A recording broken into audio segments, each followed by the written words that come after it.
Can I You please stop the sharing for a while, sir. stop sharing? Okay. Thank you, sir. Thank you. Friends, good evening. You're all welcome to this second day of the virtual seminar. Today's topic will be dealt by CA Pradeep from Hyderabad, and the topic will be FEMA and TDS compliance on international payments on current account with the focus on 15 CA and CB. So let's start the program with our motto song. You need not stand, but as a mark of respect, you may place your hand on your heart. Give me a second to play the video.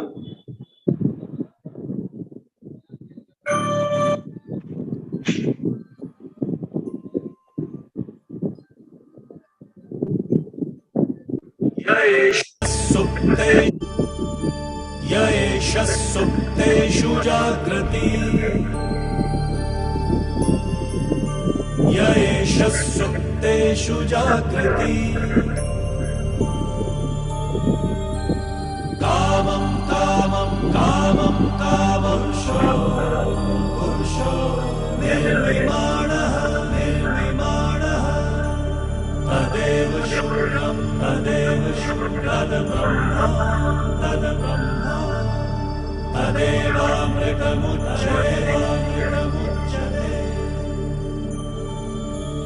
तस्मिन् लोकः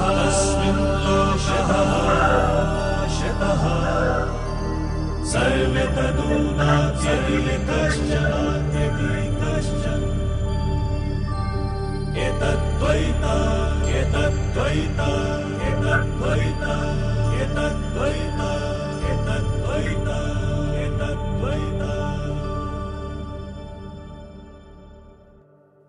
Yes, thank you.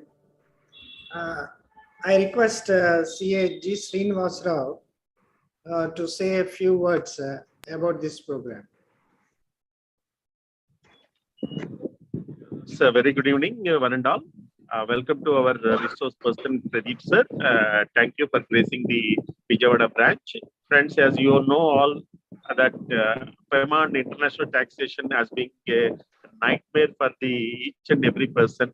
And even though there is a terrific professional opportunity in uploading these 15 CA/CB because of the technological changes, and also unawareness of the so many factors, we could not able to do some of the members. So Vijayawada branch thought of conducting a series of programs like this, and which will enable us even to file the income tax returns of the persons who are after repatriations, and how to invest in the abroad.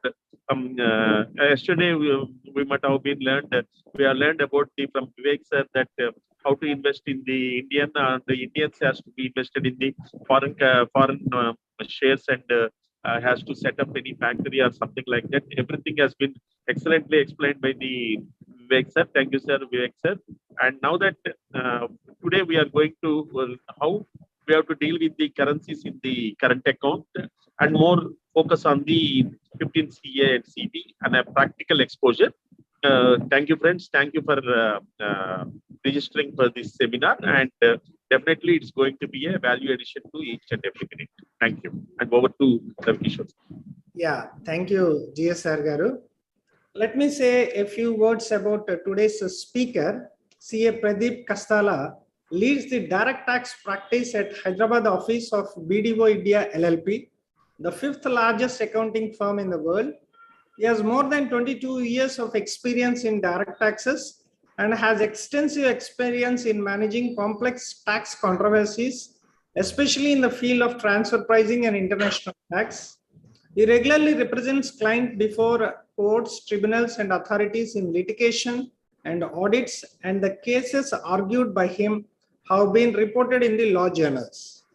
He represents and advises clients in a broad range of industries, including manufacturing, logistics, infrastructure, and information technology services.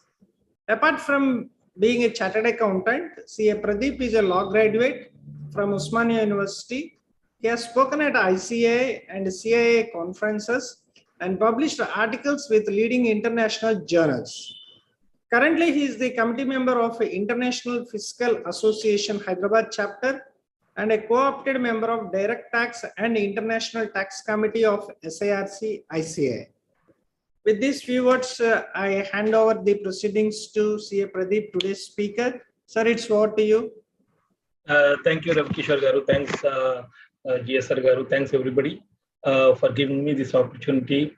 It has been an honor. Of course, the only issue that I have is this is a webinar and not a live session or a physical session to say. It would have been much better for me to interact. And I think most of us have not really traveled for the last about 2.5 years. It would have been a great opportunity, but nevertheless, probably we'll wait for one more opportunity like this. Maybe a physical meeting would really help. But I'll straight away jump into this session. I'm sharing my screen now. Just a second.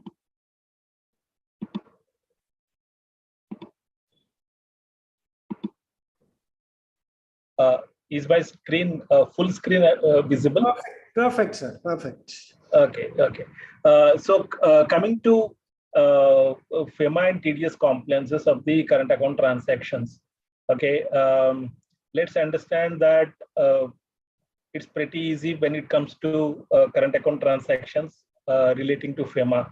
FEMA has got not major restrictions, not many controls, except few. But nevertheless, what is very critical and important for all of us to understand, which even I was grappling with many years ago, about how do we handle this 15 CB, how do we handle the TDS compliances on international transactions. So that will be interesting. Let me caveat my presentation to say that I'm not giving here any answers or solutions to various problems, because let me tell you, the subject is absolutely vast. Okay, it's impossible for me to do. In fact, it should be a 2-day session, or maybe 2-week session to talk about TDS only on international transactions.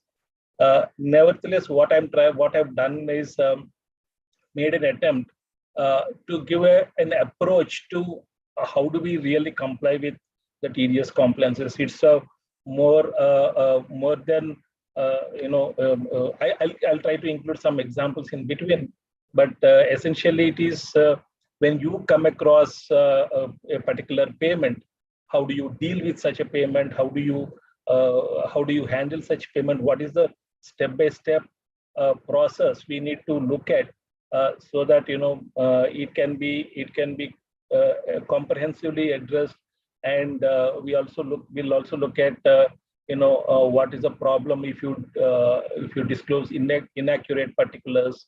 There are certain penalty provisions even on a chartered accountant certifying 15 CB. So let's be careful about 15 CB, but at the same time, let me tell you, it's not really rocket science to say what is the rate of tax. I mean, let's understand very clearly that the question is not what is the rate of tax. If that is so simple, or if you find that on a ready reckoner, front page of the ready reckoner to say this is the rate of tax I'll apply, I think, let me tell you, that's not the way.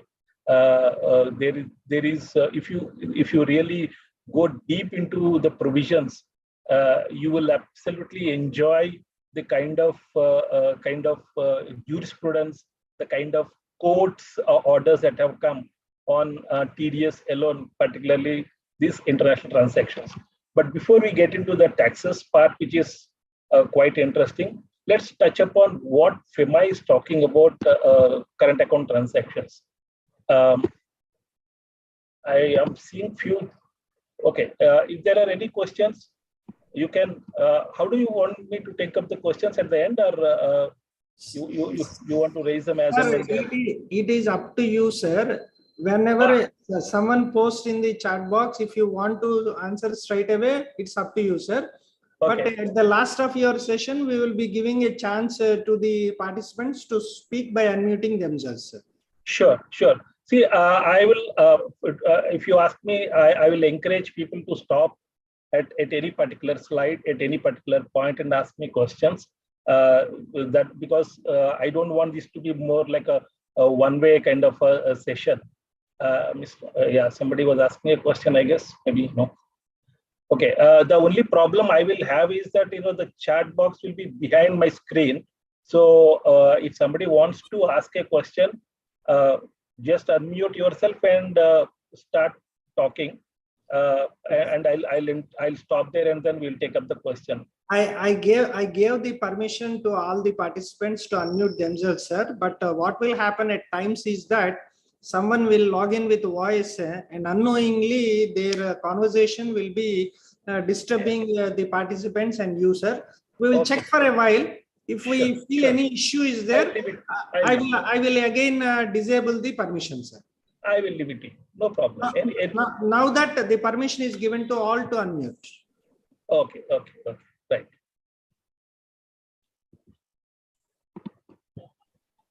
Okay, now coming to the FEMA compliances, as I started by saying that the FEMA compliances in respect of current account transactions aren't very complicated. Okay, before that, let's understand what is the definition of a current account transaction.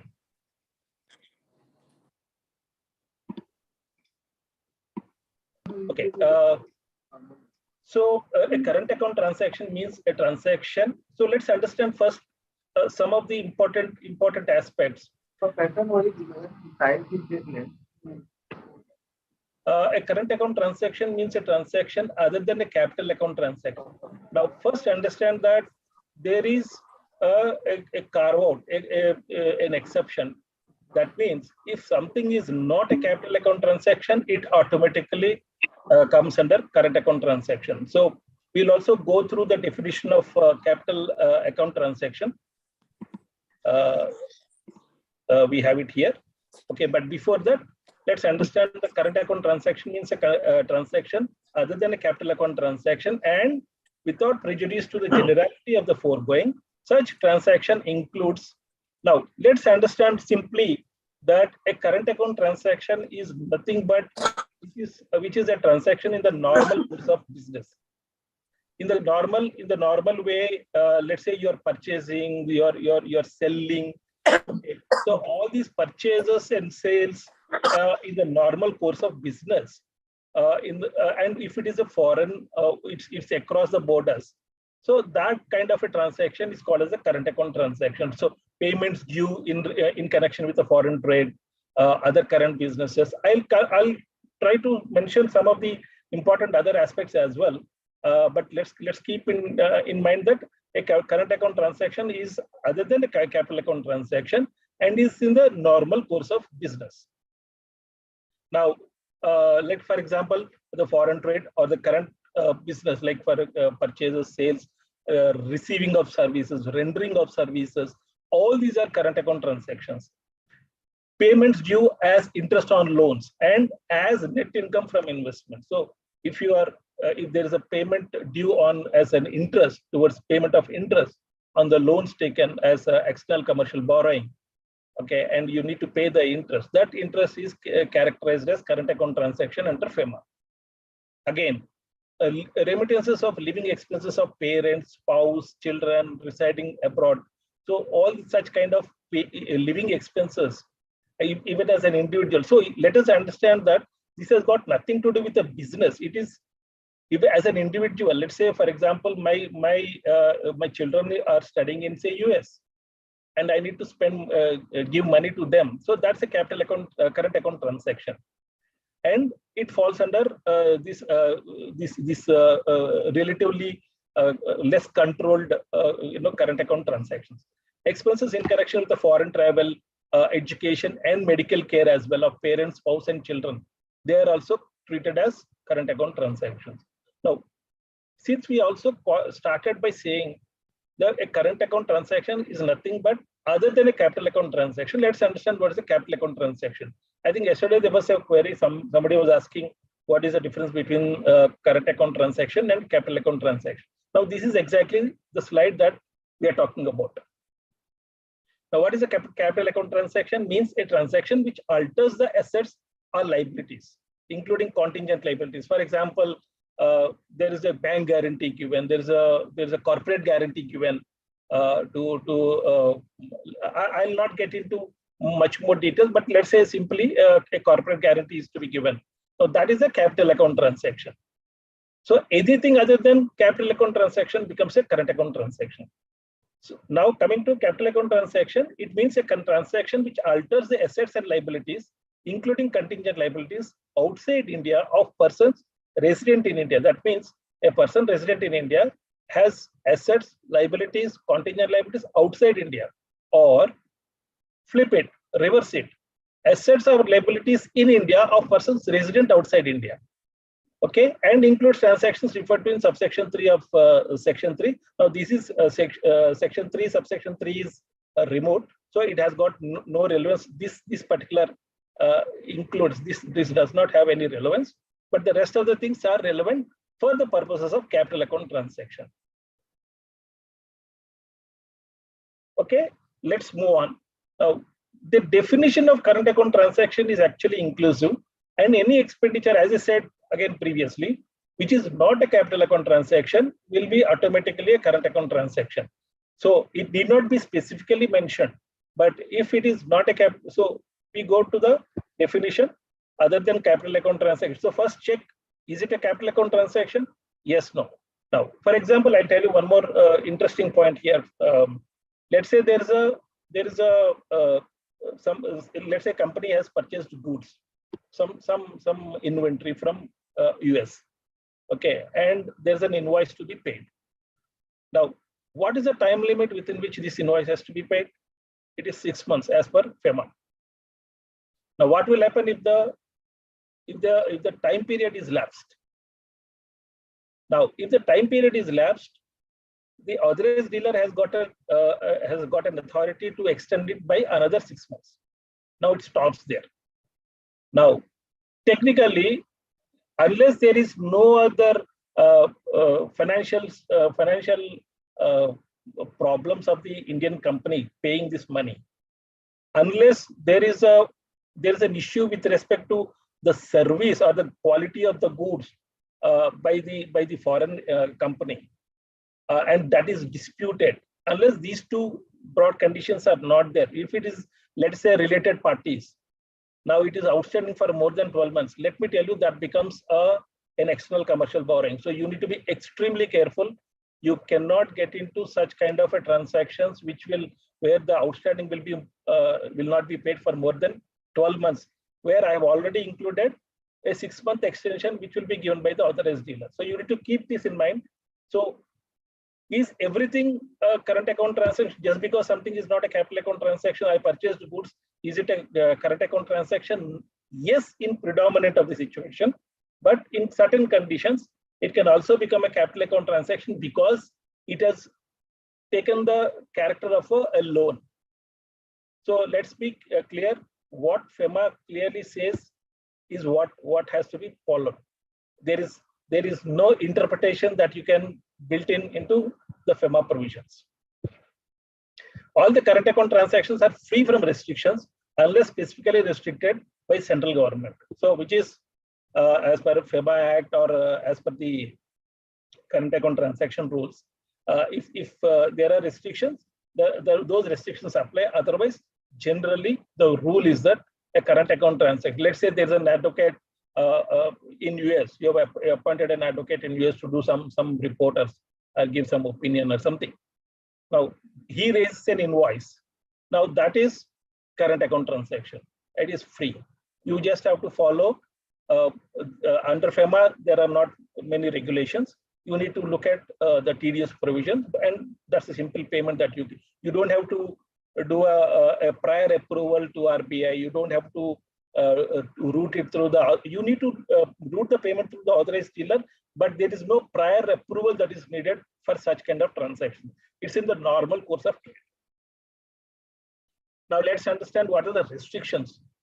Certain things are a big no, like remittances out of lottery winnings, income from racing, purchasing lottery tickets, the sweepstakes, all these kind of payments are restricted. They're not, even if they're falling under the concept of current account transaction, they're restricted. Payment of commission on exports made towards equity investment in joint venture, remittance of dividend by any company to which the requirement of, so dividend balancing is no longer there right now. So technically, this point has got no relevance. Any dividend can be paid now, but this was in an earlier situation where the dividend balancing was applicable. Now, again, another thing which probably could be relevant is payment relating to callback services of telephones. Those kind of transactions are restricted. Even the drawal of foreign exchange by a person is prohibited, but travel to Nepal and Bhutan. So Nepal and Bhutan, you will always find in FEMA as a special treatment, where only the Indian rupee is allowed. Otherwise, you cannot use foreign exchange for traveling to Nepal and Bhutan. Now, there are certain other aspects which are subject to central government approval. Now, these are predominantly for the state government and the PSUs. So I'll not be going through in detail, but let me tell you, it is there are certain bodies that have been identified, certain departments that have been identified, against which the approvals will have to be obtained by the respective payer, and then the approval. Once the approval is given, then it becomes a normal current account transaction, and the transaction can be effected. It can be paid. Now, another point about the liberalized remittance scheme, I'm sure you must have covered this little bit of yesterday. So you have for every resident individual, the limit under LRS is $250,000 US, so per annum. So in a year, 250,000 can be used for LRS scheme, and these are certain expenditures under which you can use this 250,000 limit, and that can be paid. For example, any private visits to any country, gift or donation, going abroad for employment, immigration. Again, there are certain restrictions. So, for example, immigration expenses in connection with medical treatment abroad, studies abroad. If it is exceeding 250,000, you'll have to take a prior permission from RBI. So, so these are certain points where if it is exceeding 250,000, in all the cases, if it is exceeding 250,000, you have to get the approval of RBI. Now, maintenance of close relatives abroad, travel for business, or attending a conference. So these expenditures will be coming under the limit of 250,000. One point that you can keep in mind is that these restrictions are not really applicable when you are using an international credit card and when you are traveling outside India. So you're traveling outside India, you need to make certain expenditure relating to that travel. Then you can use the international credit card, and these 250,000 limit will not apply to such kind of payments.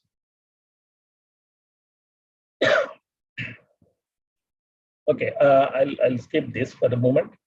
And this is for other than individuals. There are certain restrictions again for corporates, which I'll pick up one or two important things. For example, what will happen if, let's say, there's a company incorporated in India, and this is a company which is a subsidiary of, say, USA company. Now, usually what happens, I mean, this has been my practical experience in most of these conditions, is that even before the company is set up in India, they start incurring some expenditure from US. Okay, I'm sure lots of you must have come across this particular situation where they'll say, I have to make a security deposit for rental here. I have to make certain payments for employees. I already started recruiting people. Let me tell you, all these are a big no, a big no. Only thing that is allowed is remittances for incorporation, reimbursement of pre-incorporation expenses. Only pre-incorporation. Security deposit is not a pre-incorporation expenses. Okay, so it has to be very, very meticulously planned when an incorporation is done in India, which is a subsidiary of any foreign entity.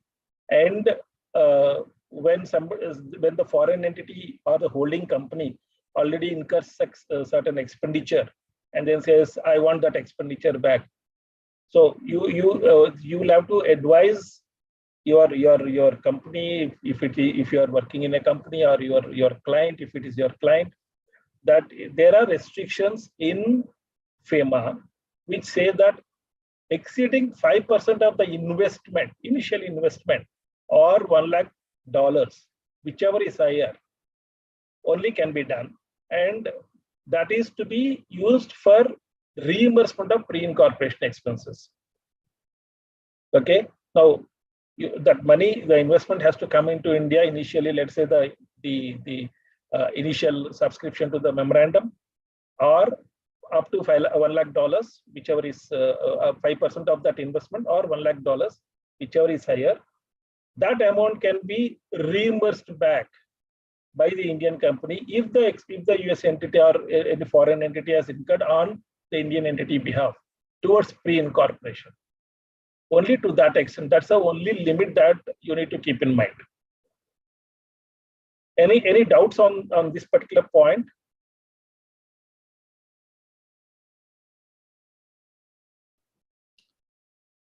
Okay, participants can unmute themselves and ask the question, if any.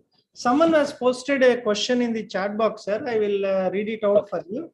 Sure. Give me a second, sir. I will find out. Sir, my question is regarding inward remittance received in foreign currency in India for the service rendered to a foreign client. Service is development and support of software. So what is the question, Hargopal, sir? If you can please unmute yourself and pose the question. The facts of the case have been given. The actual query was missing, I suppose. Yeah. Hargopal, sir.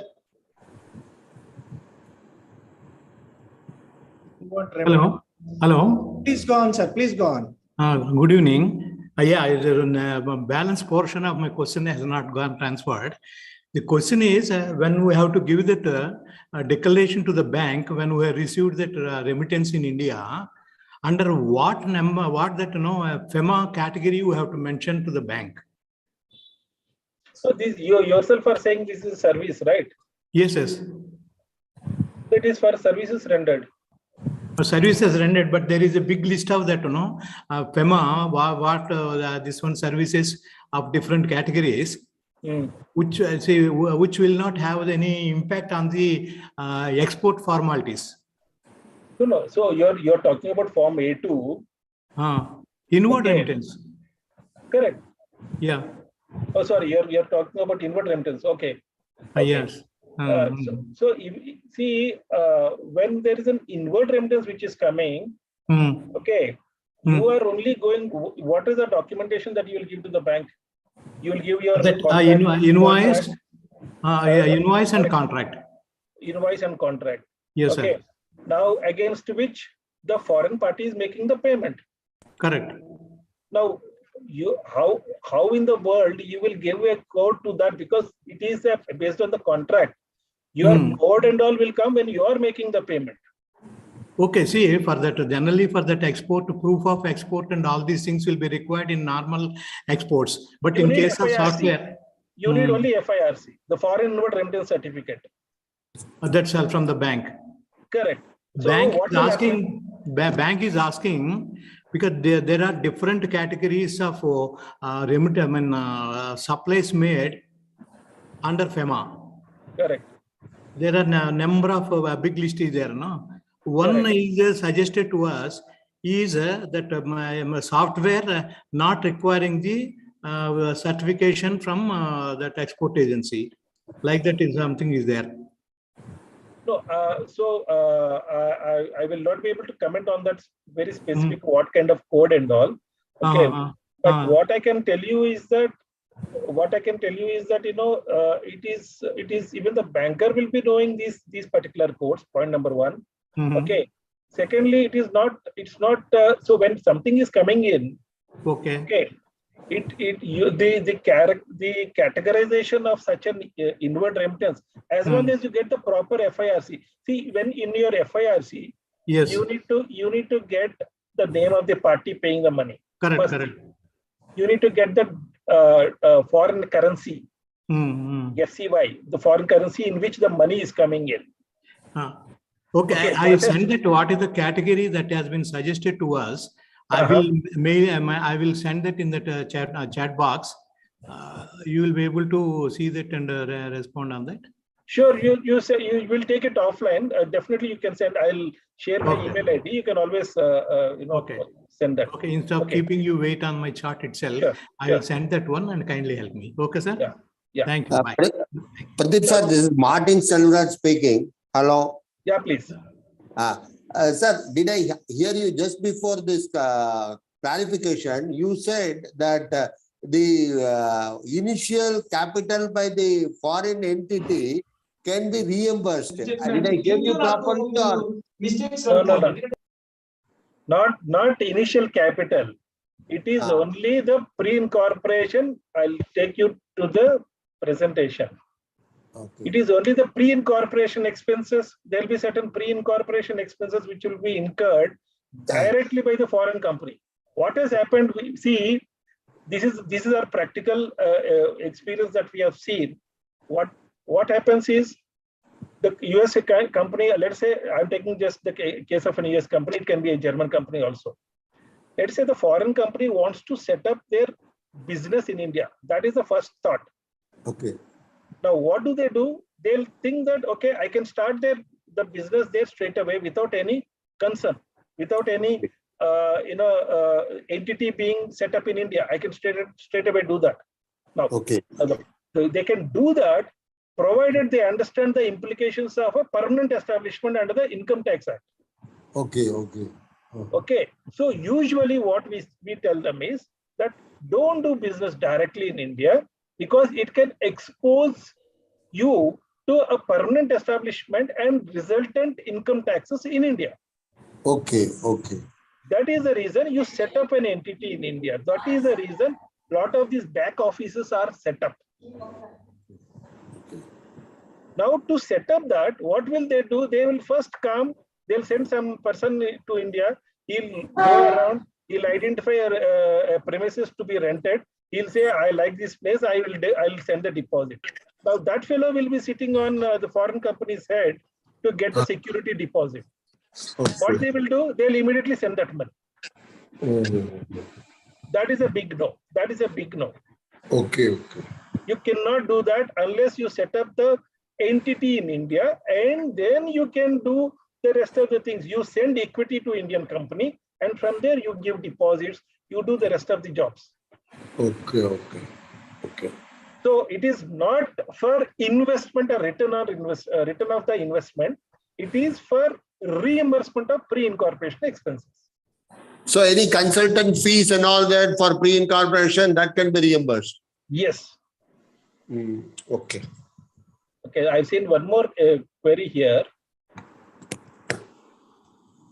While incorporating a company in India, Paresh Udeshi, while incorporating a company in India by an overseas company, can the foreign company remit funds to a resident promoter for pre-incorporation expenses? Why would they do that? See, this is the problem with FEMA. FEMA does not allow, okay, I asked you to pay somebody, you pay somebody. I mean, these things will not be allowed in FEMA. Who should be the recipient of money? The Indian entity. So you please pay only to the Indian entity. Even when the remittance is being made, give instructions in that wire transfer from US or from foreign company. The wire transfer has to clearly say that this is for reimbursement of pre-incorporation expenses. Now, this is something that we really lose track of, because the moment you say, the easiest word that they will use is advance for office expenses or some office expenses. It has to match with the purpose. Please remember, you wouldn't have received any FIRC from the bank, but it is your right to ask for an FIRC. The FIRC will have to match with the objective for which the money has come into India. Very, very clear. Do not do any mistake there. The purpose return. So when you are instructing your clients, you are instructing your company, ensure that the money where the instructions that they write has to be very, very clear. Am I clear, Mr. Paresh? Yeah, I understood. Yes, sir. So someone has to meet out of pocket to first incorporate, thereafter receive the funds by the company and reimburse. Someone has to make an advance payment then. Correct. So what you need to do in such a case is that, let us say there is a local chartered accountant or an advocate or some company secretary in India who is setting up the company in India. Okay. So to set up, to pay those government fees and all to our ROC, that money will be paid to that consultant first. Next, subscription to the memorandum, 1 lakh rupees, private limited company. You want to subscribe, that money has to come. Now for that money has to come in, the KYC has to be cleared and the money has to come in. It has to come within a particular time. I am sure that would have been covered yesterday as a part of the capital account transactions. Okay. Now, once that money comes in, only then you can use it. So, what we generally tell our clients is that don't incorporate a company with 1 lakh rupees. Don't do that. Just because it is simple, don't do that. You start incorporating a company with a 3-month working capital. For 3 months, you will not get approvals. If you're not getting approval from RBI, all your remittances inwards are stuck up badly.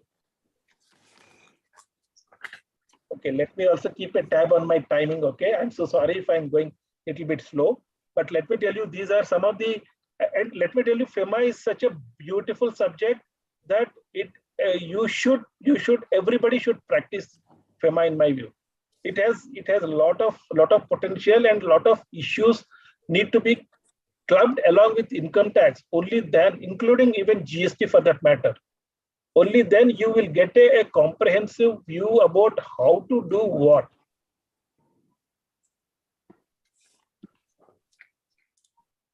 Okay, there's one more question. If NRI loan is unable to pay within 3 years, can tenure be extended in the last month, or is there any way out for extension? So this is a capital account transaction, my dear friend.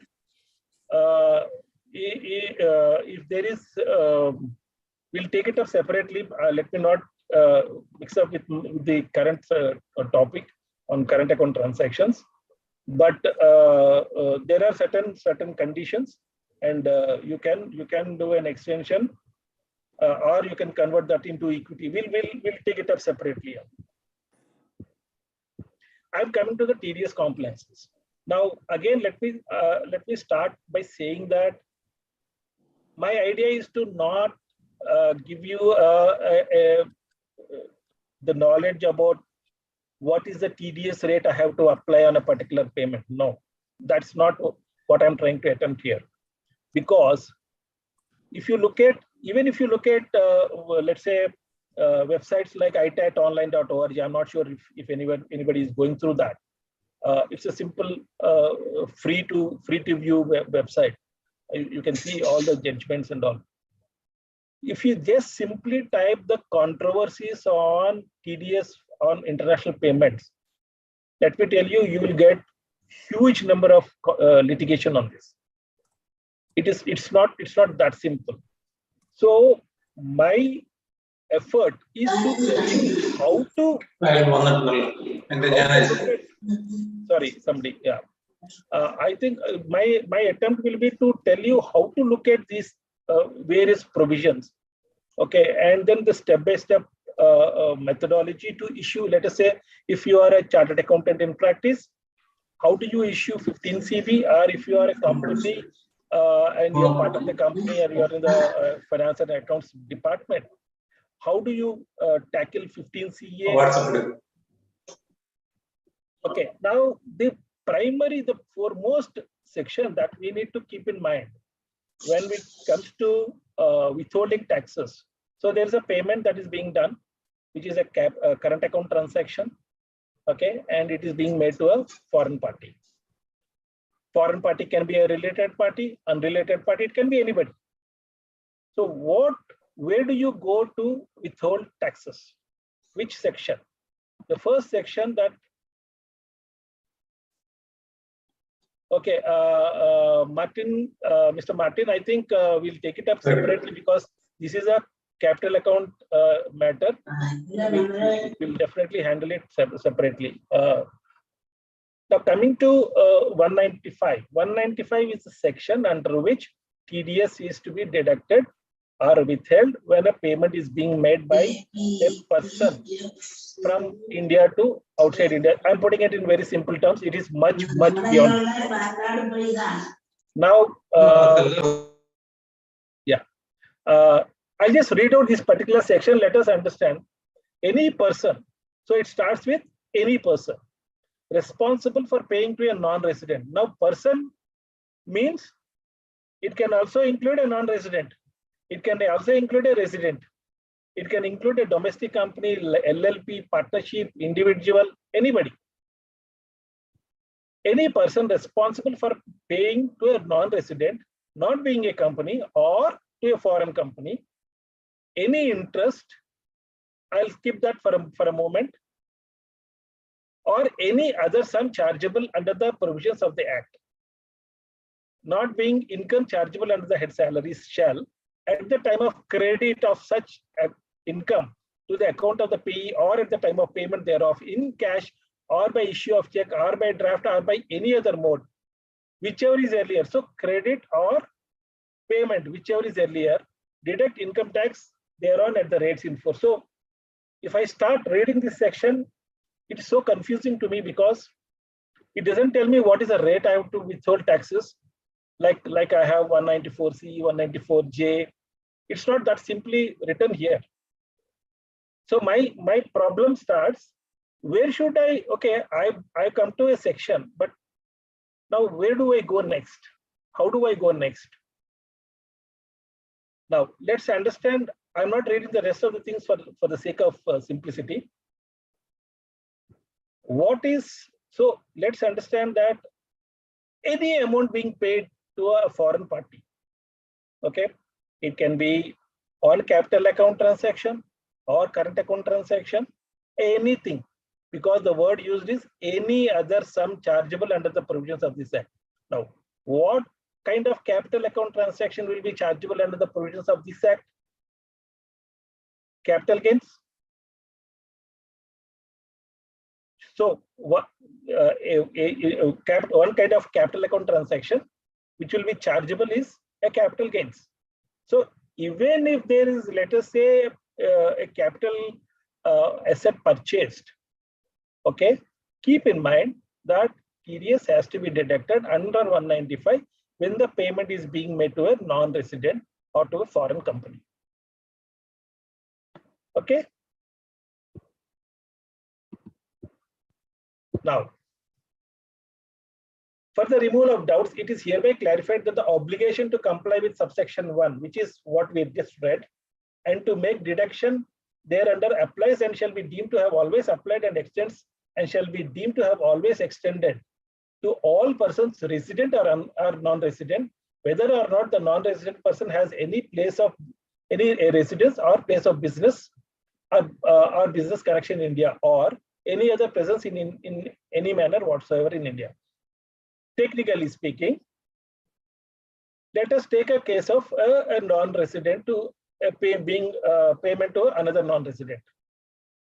For whatever reasons, let us say that income is taxable in India. Okay. Under the provisions of this Act, I am not trying to, but this is the most complex situation I'm trying to raise.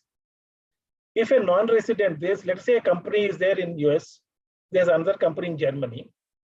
For some reasons, that income is taxable in India. We'll come to that later. And the payment is being made between US and Germany. It says, by virtue of explanation 2, whether US fellow has a residence or place of business in India or not, I don't care. TDS has to be deducted under 195. Now you can understand how wide the section is and what all you need to keep in mind to really address section 195 and the compliances, the obligations with that. Now, again, the second question is that, okay, I have a dollar payment to be made, but I have to make a tax payment in Indian rupees. At what rate should I do? So that is another pertinent question that we will have. Now, what Rule 26 says is, for the purposes of deduction of tax at source on any income payable in foreign currency, the rate of exchange for the calculation of the value in rupees of such income payable to a taxpayer outside India shall be the telegraphic transfer buying rate of such currency as on the date on which the tax is required to be deducted at source under the provisions of Chapter 17B by the person responsible for paying such income. So the answer is telegraphic transfer buying rate of, let's say, US dollar, or let us say British pounds, whatever it is, the telegraphic transfer TT buying rate, we call it as TT buying rate. You can also find out TT selling rate and all. So usually it is the SBI from where you get these rates. So TT buying rate is the rate that you need to apply. Keep in mind, that is the rate you need to apply when you are converting these numbers under dollars to Indian rupees for the purposes of withholding taxes as well. Now, I said rates in force. I did not say which rate to be applied. How do I determine these rates in force? From where will I get? Now, Section 2, subsection 37, capital A defines the word rate or rates in force. We'll come straight. For the purposes of deduction of tax under, for our purposes, Section 195, the rate or rates of income tax specified in this behalf in the Finance Act of the relevant year, or the rate or rates of income tax specified in an agreement entered into by the central government under Section 90, or an agreement notified by the central government under Section 90, capital A, whichever is applicable by virtue of provisions of Section 90 or 90A as the case may be. Now, very complicated, but I'll simplify it. Very simply, it is saying that you take the Finance Act. Okay, so let us say you take your Income Tax Act, let's say Taxman Income Tax Act publication. You take that book. You take the agreements entered, so which is what we popularly call as Double Taxation Avoidance Agreement, DTAA, between India and the respective other countries. Now you take that DTAA. Now whichever is applicable, you file. Now the problem has not been sorted. The problem says, okay, 195, I have a payment, I have to deduct TDS, I have something called as rates in force. Now to determine what is rates in force, I have the Finance Act, I have the treaty. Now which one should I apply? Answer is very simple. Section 90, subsection 2 clearly says rates of income tax specified in the Finance Act or the rates specified in the DTAA, whichever is more beneficial for the transaction on which is happening.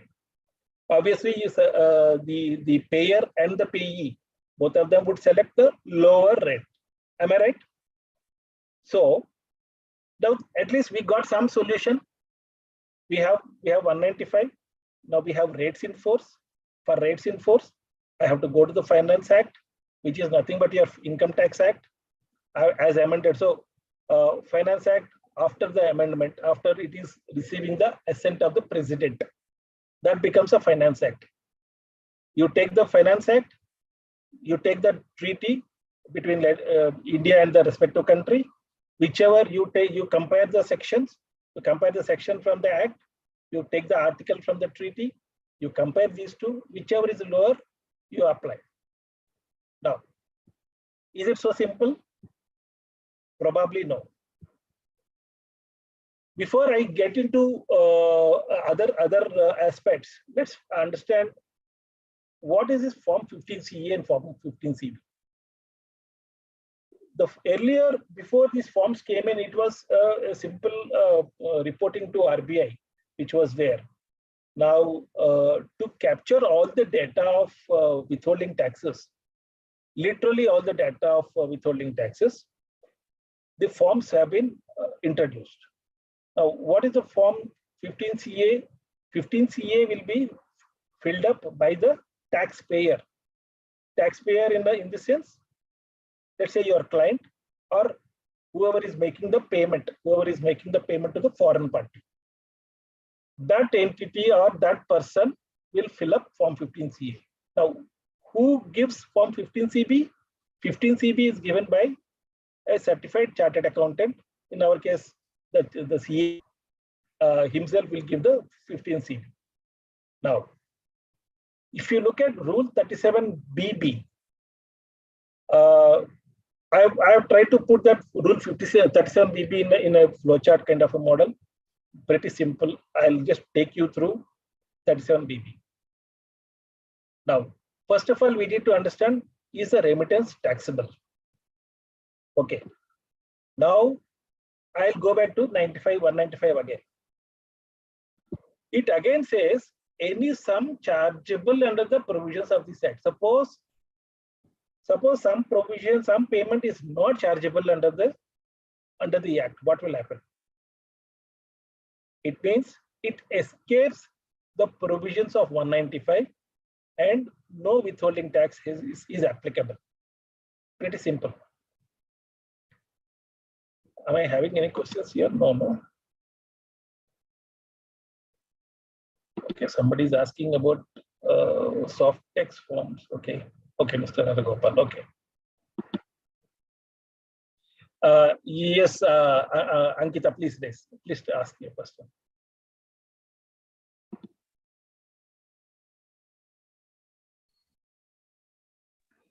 Yeah, sir. So I'm just trying to understand. So let's say if some foreign person is stayed in India and he was doing a job in India for past. Can you repeat once? Some foreign person, resident stayed in India for, let's say, 5-6 years, doing some job here, accumulated some money, and that accumulated savings amount, that person wants to transfer outside India to his residence country. That will fall under any other sum which is not chargeable under the tax in India, right? Am I correct? Okay. The answer is not that simple, Ankita. The problem here is that while I directly jumped into 195, I have covered this in my last slide to tell you what are all the provisions that you need to keep in mind when you really look at 195. Okay. Now, it is as simple as the scope of total income, section 5. You need to look at section 5 first. Okay. I'm not sure how many of you have seen section 5 or use section 5 regularly. Section 9, which is a deeming provision. Okay. Now, once these two, so what happens? Okay, before I get into 195, let me cover it for the sake of this particular question. So, any sum which is chargeable under the provisions of this act. Now, Income Tax Act is a well codified act. Okay, it is, if something is there in the act to say that this is allowable expenditure, this is allowed to be done, it allows. Otherwise, no. It's pretty simple. Now, is it really simple? Probably you can also argue with me on that particular point. But then I would say that, to start with, you need to start with section 5. Second, you need to also look at section 6, which is a residency status. Okay. Unless you look at these two basic sections and then you come to section 9, it will be very difficult to determine whether something is, first of all, taxable in India or not. Once the taxability is there determined, because the objective of this particular session today is not to tell you about what is chargeable under the Act or not. That is where I'm trying to tell you that I'm giving you an overall picture about how do you proceed. So if a person is staying in India for 5 years, first of all, he becomes a resident in India, right? Right, sir. Okay, and he has to pay taxes in India. Once he pays Yeah, taxes so in India, salary. he can jolly well take that money out. What is the problem? He will take it under LRS. Okay. So can you give us any other example where directly Section 195 is not applicable? Oh, there will be a lot of such payments. We will, in fact, yesterday Shastri was asking about a question on demurrage charges. See, everything is not taxable, for example, I'm not sure if you have heard about this Vodafone case, very famous. We keep regularly talking about it, Vodafone case and all. So, the Vodafone case is a classic case of not chargeable in India. Somebody transferred ownership outside India, and then India started asking the TDS under 195, which is exactly what we are talking about today. So there are a lot of examples. It's not that there are no examples at all. There are a lot of such examples. Okay, but what is very critical, important is read Section 9 thoroughly. AUX mode. Section 9 also defines royalties. It also defines fees for technical services. So now these two provisions are very critical. All your payments regularly, whoever comes to me and says, Pradeep, is this what is the rate I have to apply on this foreign payment? 90% of such payments will be falling under FTS, fees for technical services. 90%. So first of all, we need to, and it is whether something is chargeable under the Income Tax Act or not is a judgmental issue. Otherwise, you wouldn't have had so many cases and judgments on this. So if somebody is asking me a question, what is the rate I have to apply? I don't even know. Absolutely. Yeah, because I will have to go step by step. Okay, what is the contract? Nobody can call me and say, no client will call me and say, what is the rate of TDS I have to apply on this payment? No, you send me the contract. I have to read the contract. I have to see the invoice. I have to see the context. I have to see whether, first of all, it is taxable or not. Only then I'll be able to tell you whether it is taxable in India or not. It's not like you take a book from the shelf and then say, okay, table may, it is there. So you will simply say it is taxable or not taxable. It's not that simple. Okay, so now we are here on 15CA and 15CB.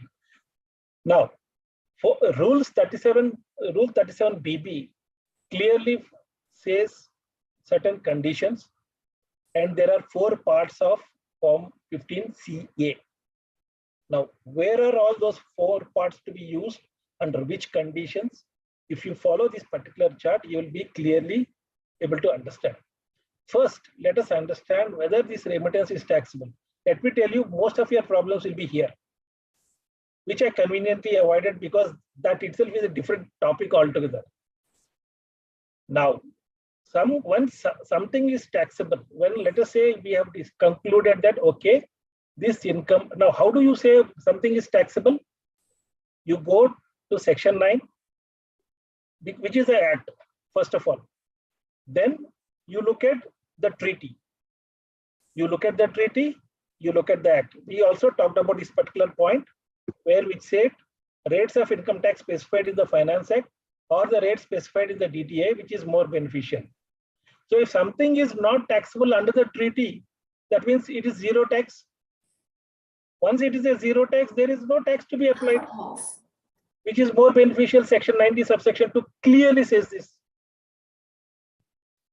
Now coming to, so once we have decided that a particular payment is taxable or not taxable, we have concluded that point. Now, There are certain specified exemption limits under Rule 37BB, sub Rule 3. I have not covered here. I have kept it open because I want you to go back and see the rules to see what are all the provision, what are all the payments. They're clearly given the examples of the payments which are exempted from furnishing any of the forms.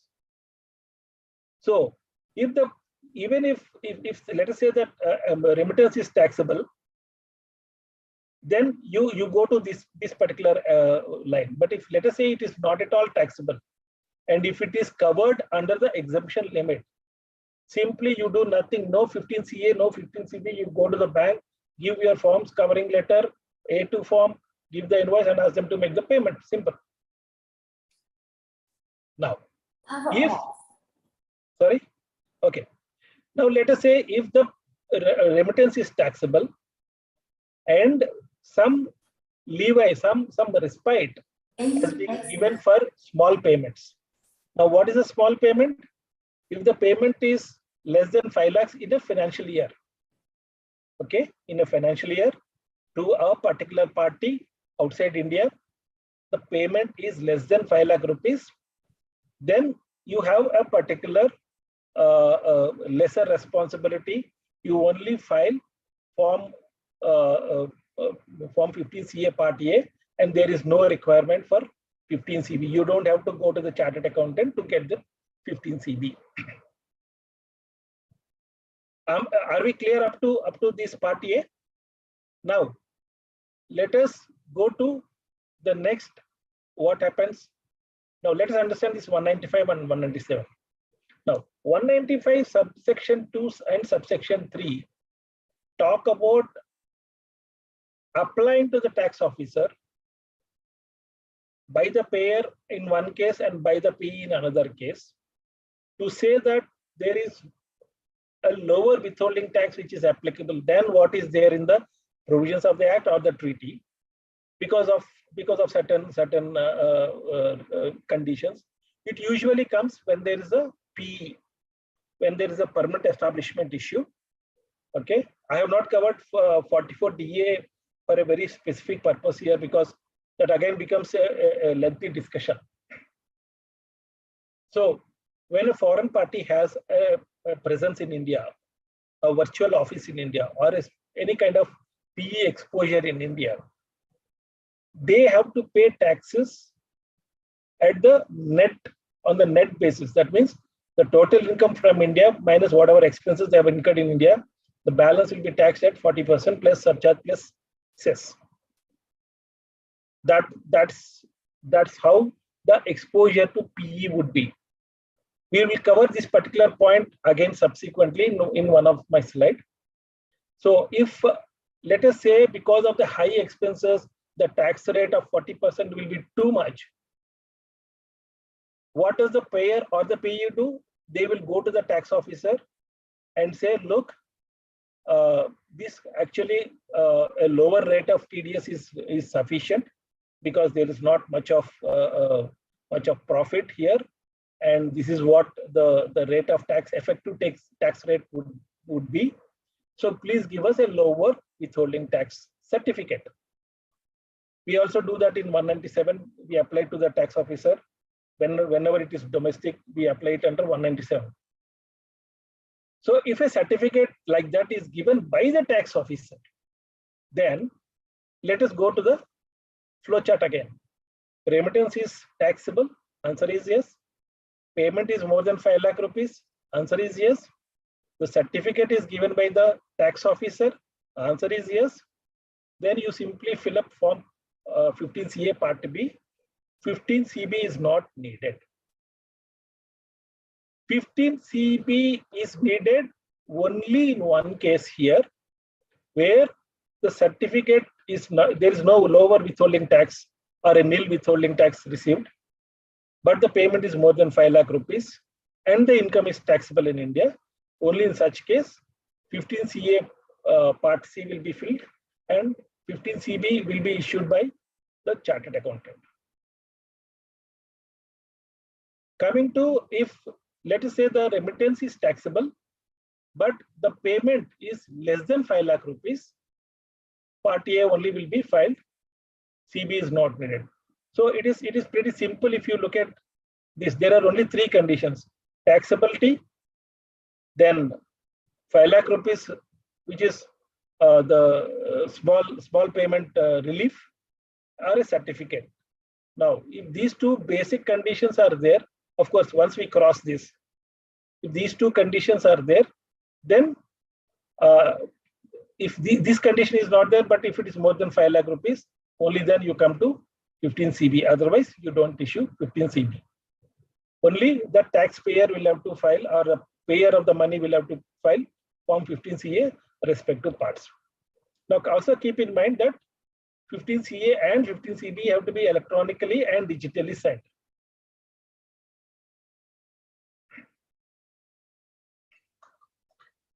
Yeah, please.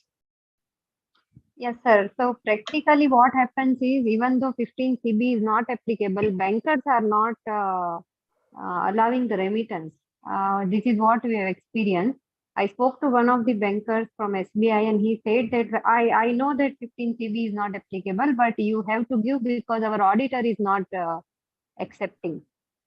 So in that case, how do we deal with such practical issues? So you have to take a similar session to the banker and explain him 2 hours about what is taxability and 15 CB and 15 CA. He simply told me over the phone, I know it is not applicable, but we cannot allow this transaction unless you give us 15 CB. We just simply rely on your certificate. No, but are they giving at least the 5 lakhs limit, the small payment also? They are not allowing that. Yeah, that I think they are giving. The amount was more than 5 lakhs, but it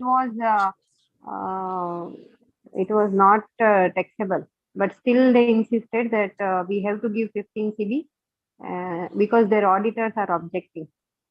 Yeah, so what the banker, see, I don't find fault with the banker also. He's also scared about what is taxability and what is not taxability, which is where this particular first box is relevant. He himself is not clear about what is, see, he's not a tax expert to say whether something is taxable or not. So if he is insisting on 15 CB, he's stuck up here. He's not stuck up here, or he's not stuck up here. Right. Okay. His problem is here. Okay. So you in your 15 CB. Sorry. No, continue, sir. No problem. So in your 15 CB, you give whether it is taxable or not. Okay. No, but am I audible? Yeah, please. Yeah, see, many times these bankers are actually not aware of anything.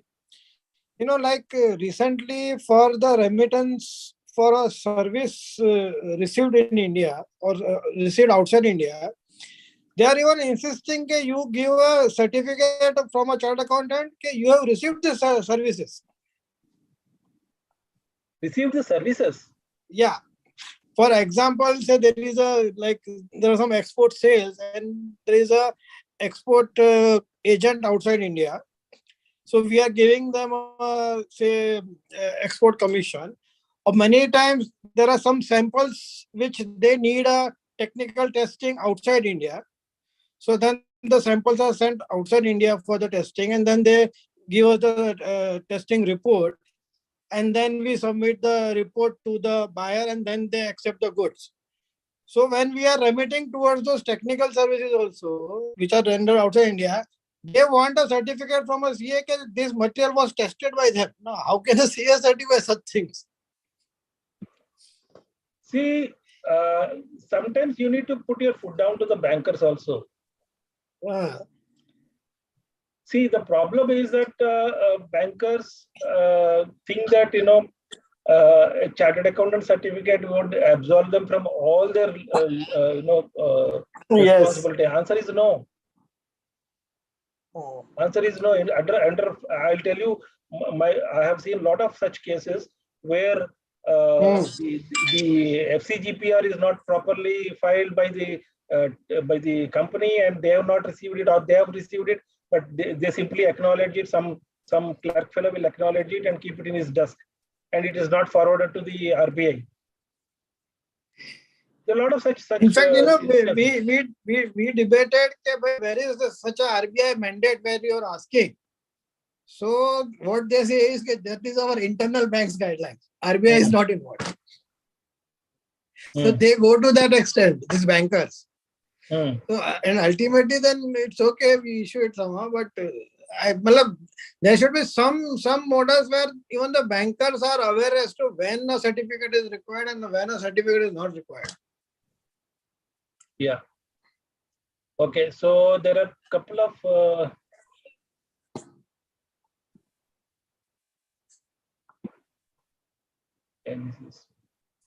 okay, one, I'm not sure why I'm not able to scroll it properly. Okay, just a second, please. What is the triggering point, whether it is taxable? Mr. Gopalakrishnan has asked whether it is taxable or not. For example, advertisement payment is not subject to tax. Likewise, how to identify? How to identify? Simple. Well, first of all, this is where I was telling about section 9. Section 9. See, first of all, what is our Bhagavad Gita? What is our Bible? What is our Quran? The Quran is nothing but Income Tax Act. That is where our life starts. The life starts with section 9. First of all, section 5. You flow into section 9. This is exactly, I started off by saying that I'm not trying to give an yes or no answer to various kinds of payments. That's not possible.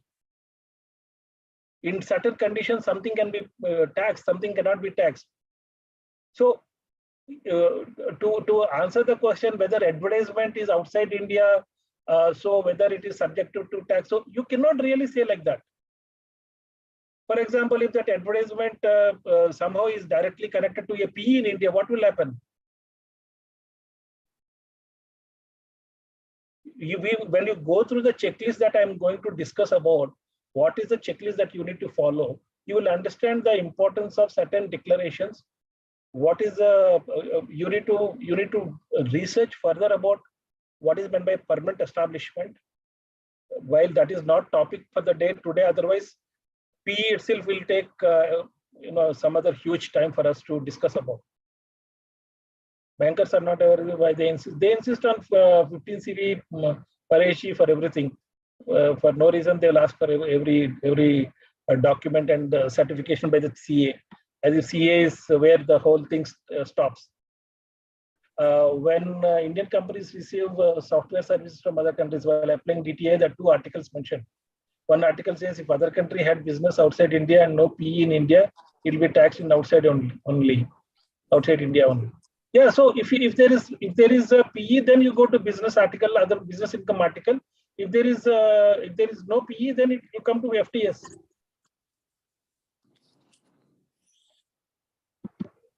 See, first of all, the interpretation of the treaty has to be a separate subject. Again, you need to understand the treaty is nothing but part of the act. How? It has come through section 90. Okay, the life of the treaty has been given by section 90. Now, you need to understand that the treaty is also part of the act, though separately sitting somewhere in the income tax website. I'm not sure if you want, I can show one of the treaties how it looks like.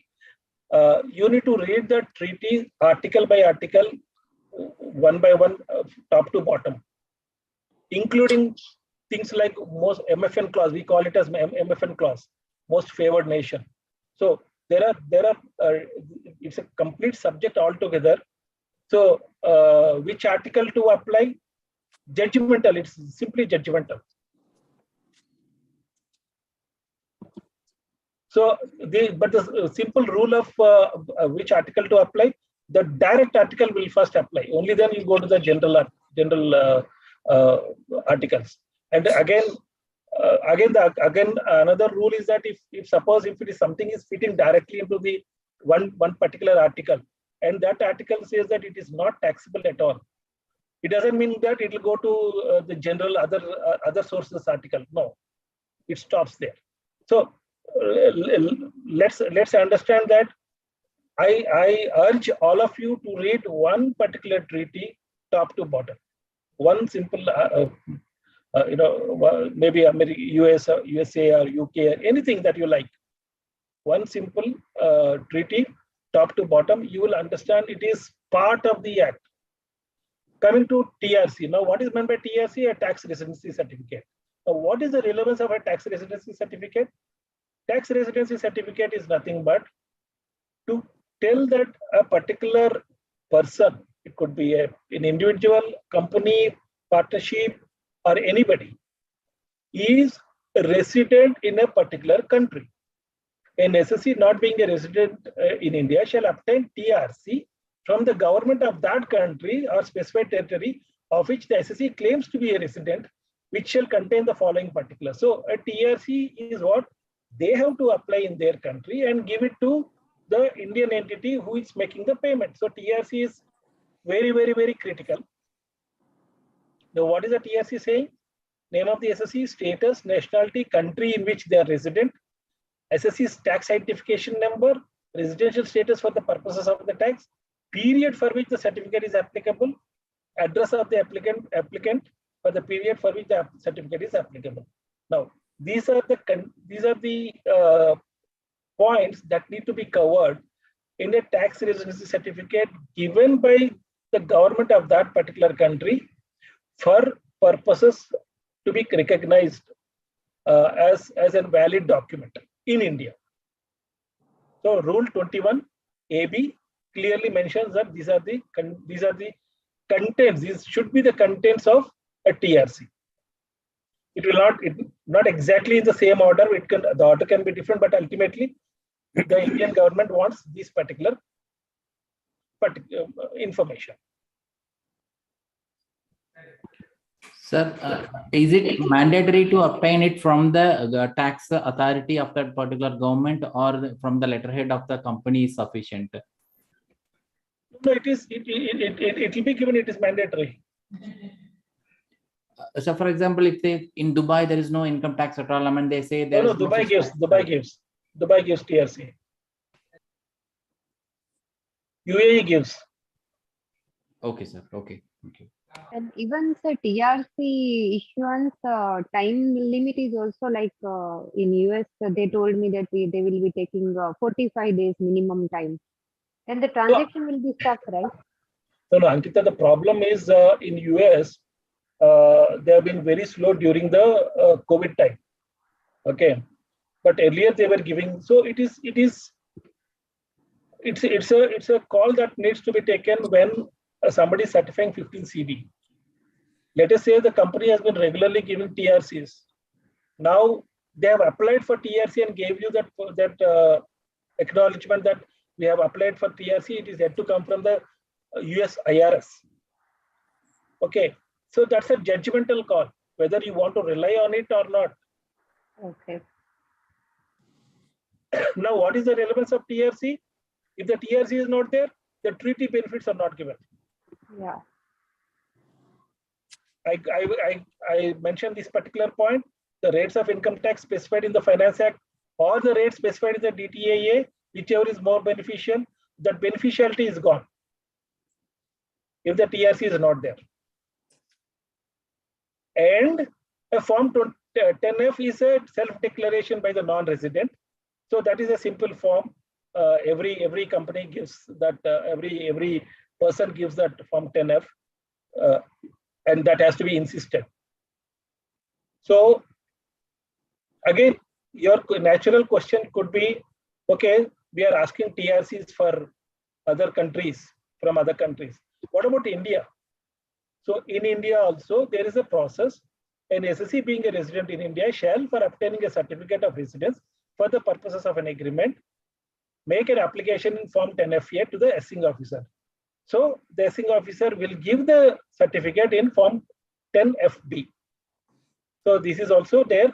So it's a reciprocal arrangement. So India also gives TRC. It can be applied to the assing officer, and the TRC can be issued to the other party when you are receiving the payment and they ask for a TRC of the Indian entity.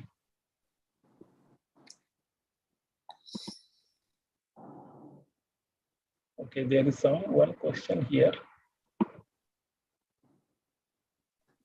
Mr. Bhujanga Prasad, transfer of unlisted shares of Indian companies between two Singaporean companies. In the absence of any certificate and any, is it necessary to furnish 15 CA and 15 CB to comply with provisions under 195? Yeah, because the underlying asset is in India, right? It is taxable in India. Yes, sir. Hello. Yeah, Bhujanga Prasad, tell me. Yes, sir. It's under asset is in India. These are Indian company shares. Yeah. So once you transfer the shares, you will again do some FCTRS and all filing with the Yes, RBI. yes, yes. Okay. So RBI will share the information to Income Tax Department. Yes. So it has to be filed. Yes, sir. Thank you, sir. So my question is, sir, instead of going with that 195.2 or 195.3, we can go ahead with that chartered accountant certificate, deciding, determining what is the capital gains. Yeah, you can. So that is because let's go back to the chart, which is pretty simple. Yeah. Seeing that. You don't have a certificate, you go to Form 15 CB. Okay. Thank you, sir. Yeah. Now, how to issue Form 15 CB?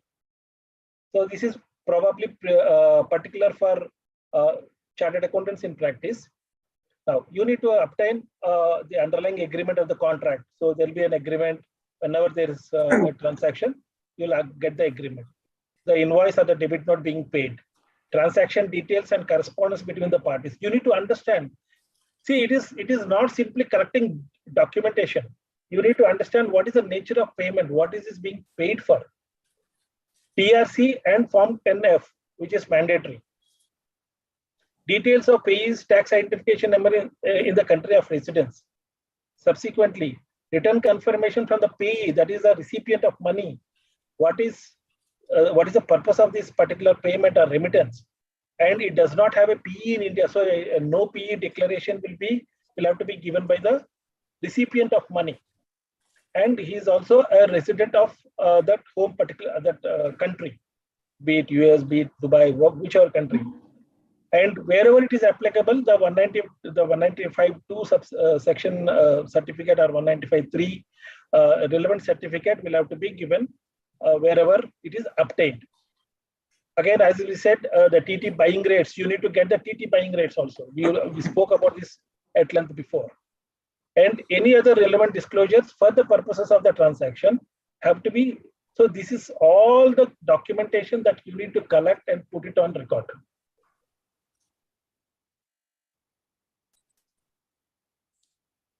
Now, another problem which you find generally is the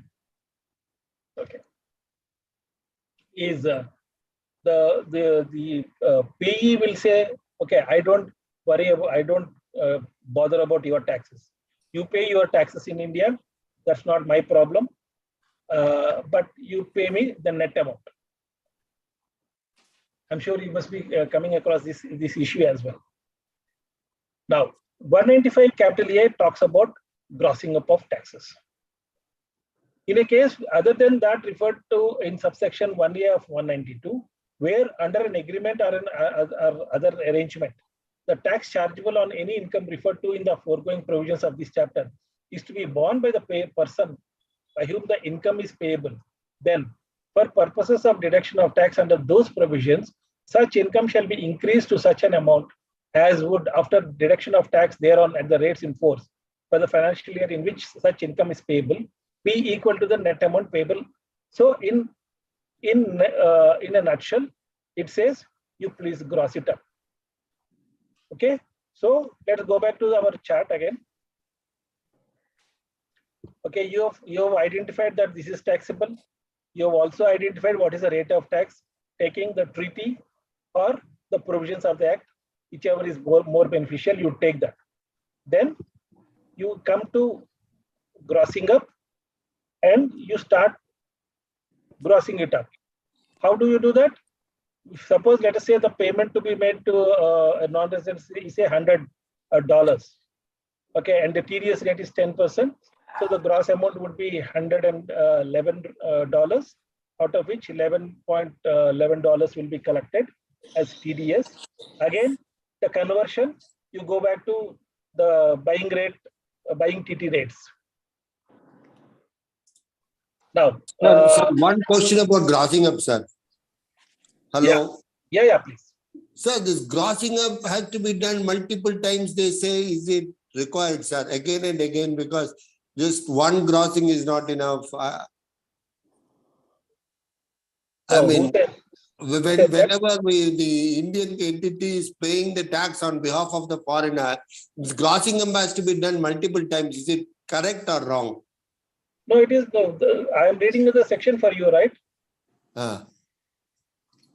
Okay. I'm reading the section for you. See, there is one complication which is covered in the next slide. I'll come to that separately. But let us understand that it's not like I will multiple times I will do a grossing up. No, that's not envisaged. Okay. See, that is the whole reason why where I thought I will give reference to the particular section which I'm talking about. Okay, sir. Okay, now even in the respect of wherever there is a grossing up, the payer, which is the Indian entity, is under legal obligation to furnish TDS certificate to the payee. So even if there is a grossing up and all, the other guy says, other entity says, I don't bother about your grossing or whatever you do, because the grossing up is it increases the cost of the service or the goods.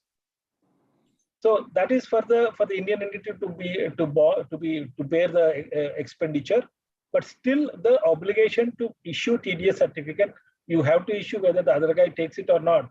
You still have to issue the TDS certificate. Now, another most important point is the furnishing of the PAN. Now, what will happen if the PAN is not there for the non-resident?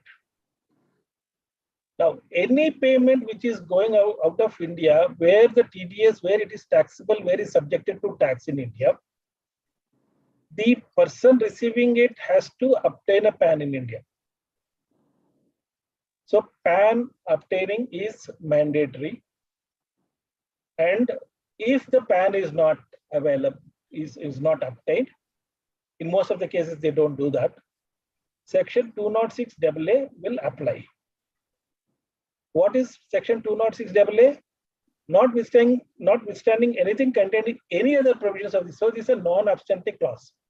Any person entitled to receive any sum or income or amount on which tax is deductible under Chapter 17B, hereinafter referred to as the deductee, shall furnish his PAN to the person responsible for deducting such tax, failing which tax shall be deducted at the higher of the following rates, namely, at the rate specified in the relevant provision of this Act, at the rate or rates in force, or at the rate of 20%, whichever is higher. So, if the PAN is not there, tax will be deducted at the highest of these 3 points. Okay. Now, what is the relevance of this particular section? The non-resident will have to apply a PAN in India, and in the absence of PAN, let us also understand how it will impact. Requirement to withhold tax at the higher of the following rates if deductee fails to provide its PAN to the deductor, which is very clearly there. So, which is whatever is the relevant provisions of the Income Tax Act. It could be Section 115A, or it could be any other, even Section 9(1). So all these are relevant sections under the Act, which will be considered under point number 1. Now the rates in force or rate of 20%, whichever is higher, will have to be considered. Usually 1 and 2 sometimes will be overlapping. Don't get so confused. But this is how you need to interpret the 206AA. Now, one interpretation which has been subjected to a lot of litigation is, where should I apply this 206AA? Where should I whether we talked about three particular points. We talked about rate in force, rate mentioned in the relevant provisions of the Act, or the rate in force, or at the rate of 20%. Now, rate specified in the provisions of this Act, or which is the respective section, which is the Income Tax Act. The rate or the rates in force, Act or treaty, whichever is more beneficial. Third, 20%. So I have three different rates. Okay. Now, where should I apply 206AA? Will 206AA go and override Section 90? Why Section 90? Section 90 talks about double tax avoidance agreement. And if you look at respective article of the treaty, it says some 10%. There's no surcharge and all on those rates in the treaty. Now, let us say, for example, fees for technical services, the rate is 10%. Okay. Now, whether the provisions of 206AA will go and override the provisions of the treaty. Am I clear here? So in various of these judgments, what they clearly mentioned is, for example, what they clearly mentioned is that Section 206AA does not override Section 90 and held that lower TDS as favorable as per the treaty will be applicable and not the higher rate under 206AA. That means the courts have held that 206AA does not apply when you are applying the treaty rate.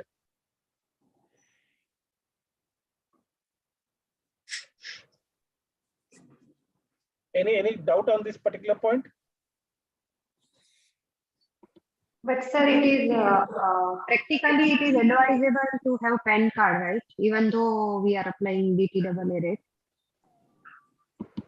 So a lot of these companies don't take a lot of this. They refuse to take PAN in India. Okay, but what is recommended according to you? What do you recommend? Sorry? What do you recommend, sir, according to you? No, see if there is regular payment to a particular party, you insist them to take a PAN. If it is a one-off thing, be done away with the PAN and then go and apply 206AA and close the matter. So you are saying higher rate of tax, sir? I didn't understand. Yeah. Okay. Okay. And they get the relief in their country. Yeah, they see the relief will be as per their rules, the rules of that particular country. Okay, got it. Thank you.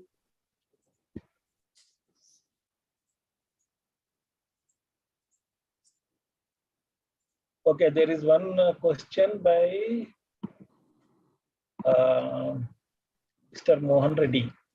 Suppose a consultancy service is not covered under the definition of FTS under treaty due to non-transfer of make available clause by the foreign consultant. Then can we take business profits article for DTA exemption? If it is not, if there is no if the knowledge is not made available, it means make available clause is not triggered. And if that particular article contains the provisions of make available, then why do you again go to business profits? It is exempted, no, Mr. Mohan?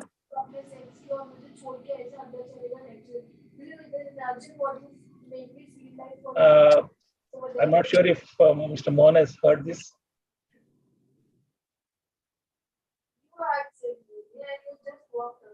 So we can take, yeah, obviously you can take exemption. See, the point is that if it is falling under, that's where I said, if it is directly falling under one particular provision, does not mean, okay, because it escaped tax, you go to business profits. No. So Kalpana has asked a question on software purchase, which is not customized to user equipment, whether TDS is applicable. Can I proceed with Supreme Court judgment for non-deduction of TDS? Yeah, you can. There are lots of judgments, Kalpana, on this particular point. Copyright article. I'm sure you must be referring to these judgments only. Yeah, you can.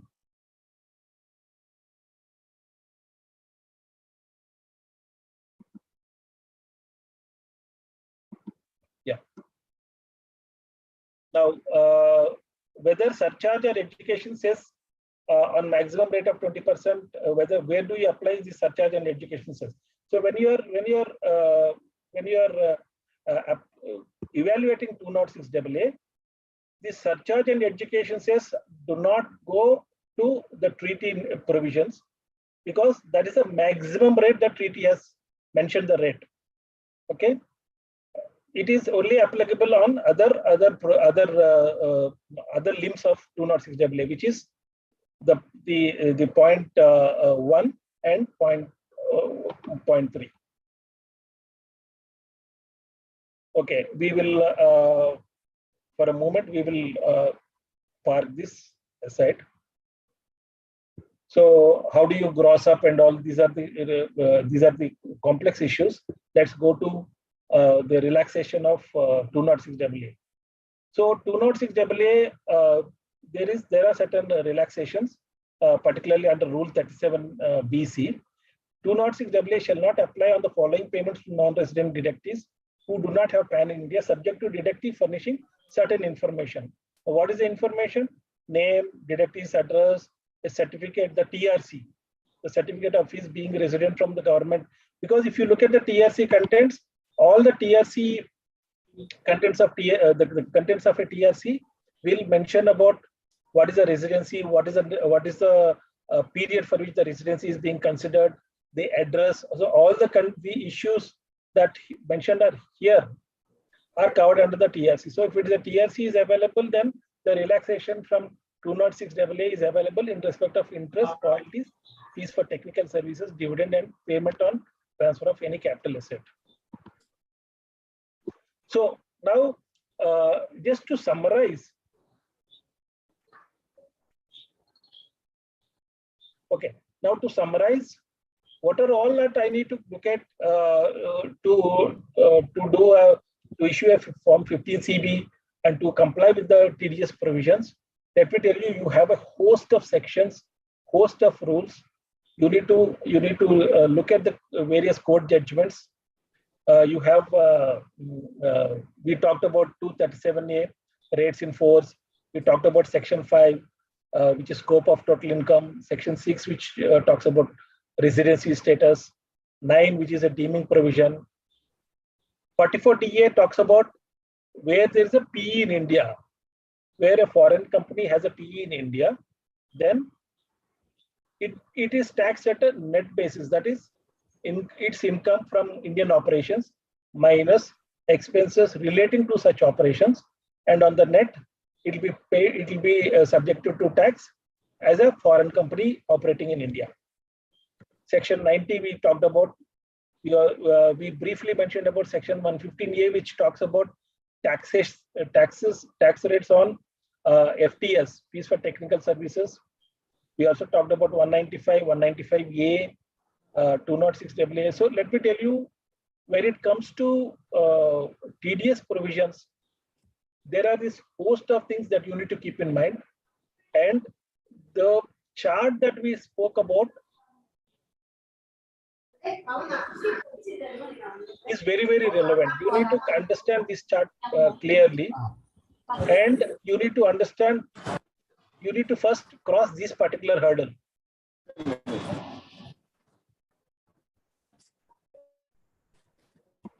Okay, so Mr. Haragopal, I think I answered your question, right?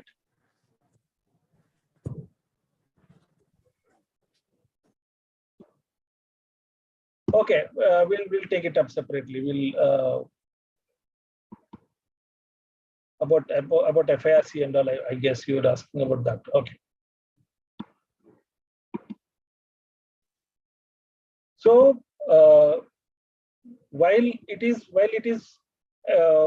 appears to be a little bit complex, let me tell you, the more you read about the taxability, Section 5 and Section 9, the rest are all procedural in nature. That is simply procedure. You need to understand as somebody was asking about the banker not allowing a payment to be made, even though they know that it is not 15 CB is not needed. I mean, all this is coming out, stemming out from one particular point, that whether something is taxable in India or not. And the whole crux of the whole compliance and these sections, it revolves around the taxability. Any other question? We broadly kind of came to an end of the presentation.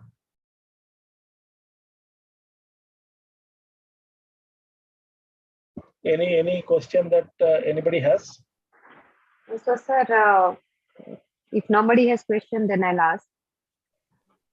So one question, sir, what is the TT buying rate certificate from SBI? I mean, can we need to get it, approach the State Bank of India to get the certificate or what? Yeah, they will give. I mean, for each remittance, we need to get a SBI buying TT buying rate. I mean, yeah, because whenever the payment is being made, the rates changes, no?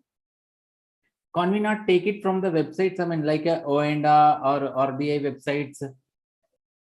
See, they're not the TT buying rates, no? Okay, sir. Okay. See, when you are issuing 15 CB, you are giving essentially a certificate. Yes, sir. Okay, as a chartered accountant in practice, you are giving a certificate. You need to, it's not based on generalization. Okay. Sir, good evening, sir. Banks will give you that. It's not that banks don't give, they give that. So generally getting information from State Bank of India is always a challenge. Thank you, sir. Good evening, sir. Yeah, Shastri, tell me. Yeah. Actually, yesterday also I asked the doubt. I need some more clarification. We are having, I'm having a client who is trading of coal. Okay. Okay. And they order while shipment while import the shipment, there is a delay in the shipment while clearing the consignment, and they charge demurrage charges to the supplier. So let me stop you here, sir. You said they. Who is that they? They means in okay, shipper charged to our supplier demurrage charges. Shipping company, right? Shipping company charged demurrage charges to our supplier, and right. Supplier charged us. Okay, so whom are you making the payment to? So now we have to make to our supplier this demurrage charges. Is TDS applicable, sir, or no? I will make a call after. So first of all, the demurrage charges, I think there's a judgment also on demurrage charges. Okay. Which said that, if I'm not wrong, which said that demurrage charges is not taxable in India. Okay. Okay. Again, it's not that every demurrage charges will not be taxed in India. Okay. You need to go to the facts of the case. Okay. Whether it is incurred in India or outside India. Okay. Okay. Whether the demurrage charge income to the recipient who is receiving that income. Okay. Whether that is deemed to have been received under Section 9 in India or not. Okay. Okay. If the demurrage charges is outside India, then it is not taxable. You will find a few judgments like that. Okay. If it is within India, okay, then it is taxable in India because it is incurred or accrued within the boundaries of the country. Okay. So mere demurrage charges word will not really help you whether it is taxable or not. Okay. You need to, that is where I said, go to the original, you need to understand where the transaction is happening, why it is happening, and why is the payment being made, for what reason. Is it within section 9 or not? So which is where I started off saying section 5 and section 9 are the whole crux of it. And second, sir, second thing, we want to remit to our supplier. Okay. Yeah. And the bank is thanks, Amit. I think Amit has written saying that demurrage charges refer to Orient Goa Private Limited by Honorable Bombay High Court. Okay. And my second question, sir, bank, we have to remit through when we request bank to remit, they are asking 15 CA-CB. Right. Same 15, problem. Yeah, Same 15 problem. CA is 15 CA is 4 parts. Part A is below 5 lakhs limit. Part B is ITO giving a special exemption. Part C, if there is any taxability, CA has to certify. And part D, exemption cases. Yeah. So if it is, let us say in your case, for example, you conclude that it is not taxable in India. Yeah.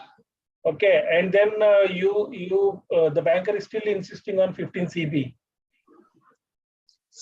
Okay, now we have to request whether CB or can we 15 CA D part D can we fill and submit, sir? No.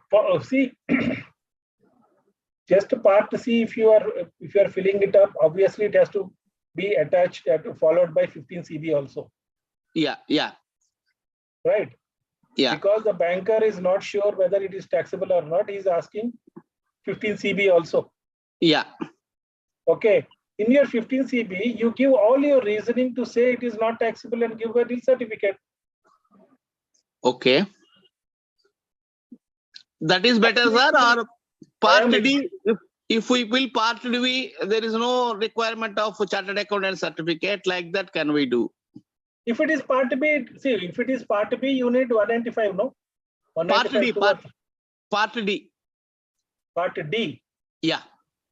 How is it part D? It has to be covered under specified exemption, which is those 33 items. It is part of imports. Can we do like that, sir? See, if it is directly falling under those 33 kinds of remittances, then you can do it. If it is not, if it is doubtful, what will you do? Okay. So better C and certify from CA is better, sir? Correct. Okay. Sir, my Thank you very much, question sir. is if 15 CB is, if let's say practicing chartered accountants by doing thorough analysis, by reading all the sections, and we have given 15 CB. But what are the consequences if by any chance that is wrong? Consequences of a wrong certificate? Maybe rate. Let's say I have read all the sections and everything, and I have done my own analysis. Acha, only 10,000. Okay. It's an opinion. Okay. That is the reason you make your form 15 CB as exhaustive as possible. Give notes. Okay. Don't restrict it to the 3 or 4 pages of form 15 CB. Okay. You need to have proper research to arrive at your conclusion. Okay. And sir, normally, how do we charge for 15 CB? What are the parameters based on which we can decide our fees? I go on 2 things, Ankita. I go on 2 things. One is the ability of the payer and intention of the payer. Okay. If he is able to pay anything, go and ask him, why not? Okay. And what do you mean by intention of the payer? He has to pay. No, he will say, I will pay, but he won't pay. What will you do? What is the use of giving 15 CB? Right. So always take in advance. No, I am not suggesting anything about taking in advance or not.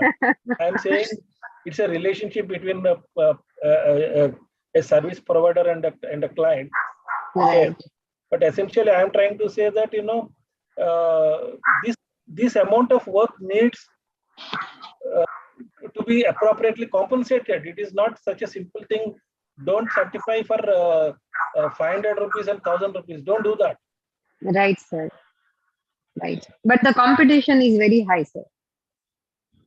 No, if somebody is so sure about the first step, this step, and that's Sir, sorry to interrupt, sir.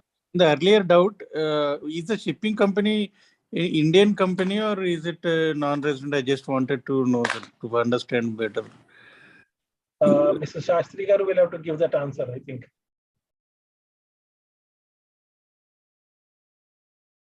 Yes, I am only responding to his question. I have no idea. Non-resident company, sir. So there are separate sections relating to shipping company income, right? Section 172 or something, if I'm not wrong. Yes, sir.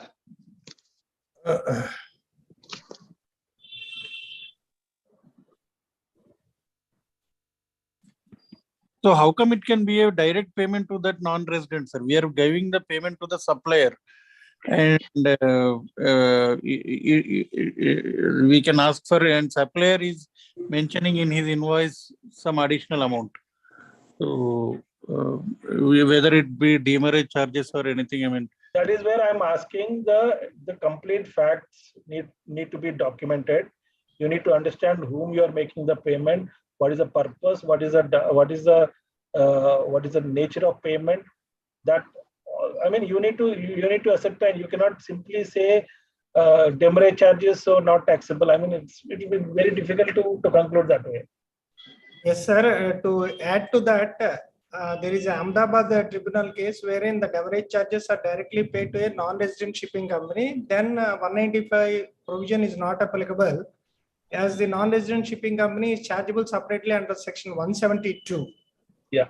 So there the tax effect has been taken care by 172 itself, because the ship will not be allowed to leave the Indian port until the tax has been paid or adequate arrangements are made for the payment of tax thereon. So, right. So to that extent, there is also an Ahmedabad tribunal judgment wherein no provisions of section 185 is applicable. But what CS Shastriji is saying is that the demurrage charges have been met by the supplier, and the supplier is charging that, or it is by way of a reimbursement of those demurrage charges directly by the supplier. The payment is made to the supplier as a matter of reimbursement of expenses. Yes, sir, exactly. Yeah. So that was the question. So one question, sir, what are the payments if it is made through credit card? I mean, without our knowledge, I mean, as a client perspective, when we do the audit, if it is they made directly paid through the credit card, not routed through the CACB. Okay, so I am assuming that the first leg of the taxability is determined that it is taxable in India. Okay.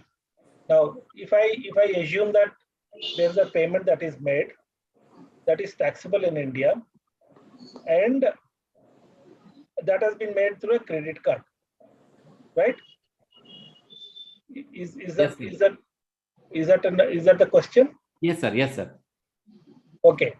So for allowance of that expenditure, so that it does not get disallowed, you need to comply with you need to compute the taxes considering 206AA, considering that TRC is not available, and you need to get some information at least on the basis of whatever available data, and form and compute the taxes, and you need to pay it voluntarily. It will be over and above, so you need to gross it up again. Got it, sir. Yeah, Mr. Paresh.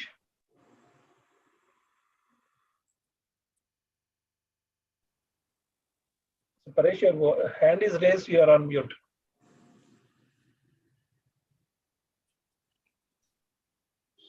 Hello, sir. Yeah, Srinivas Ragar, please. Sir, while shall I take the based on the judgments of the ITIT and high courts, based while giving the 15 CB, shall we consider the judgment? Yeah, so here you need to look at the authority of the courts also. Okay. Okay. You also need to look at definitely you look at the beneficial provisions. Okay. Okay. But if suppose somebody is saying, let's say the tribunal, there's a favorable tribunal judgment. Yeah. And the department has gone and appealed to the High Court. Yeah.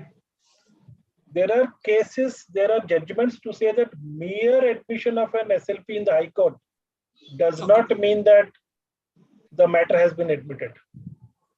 Oh.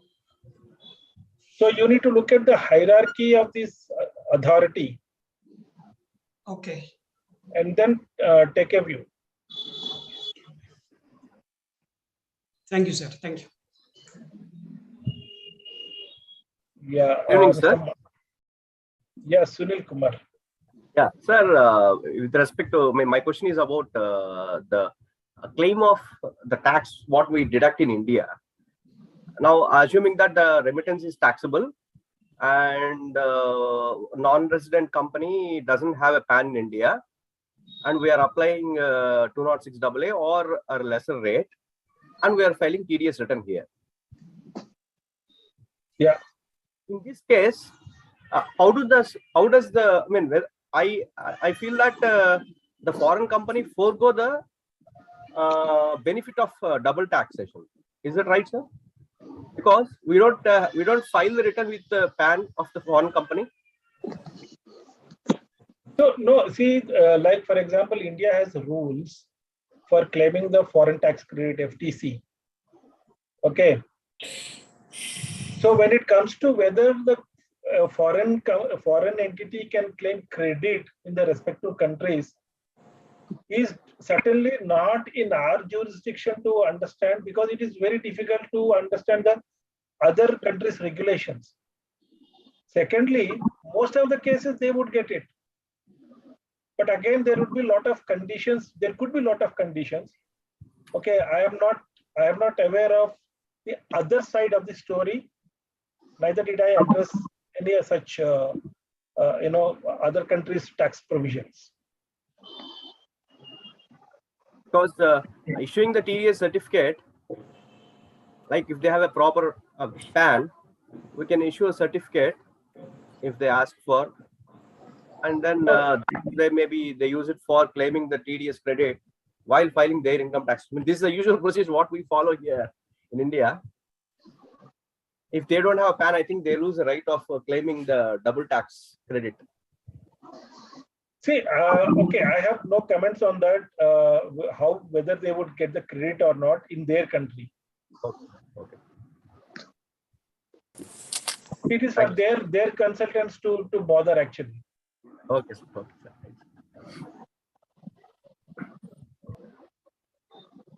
Yeah, Mr. Martin. Yeah, sir. Earlier, I asked you one question against capital account transactions, sir. This is about if some Indian purchases a property here and then later he becomes an NRI, and after becoming an NRI, he wants to sell the property. Can he repatriate the property after paying capital gain tax?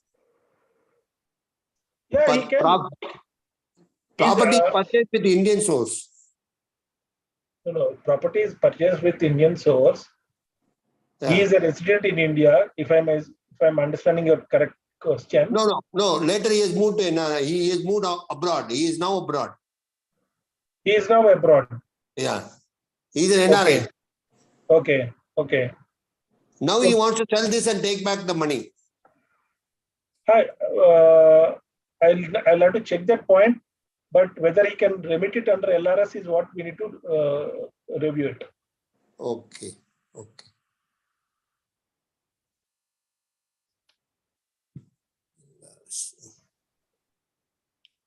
Did I miss any other question?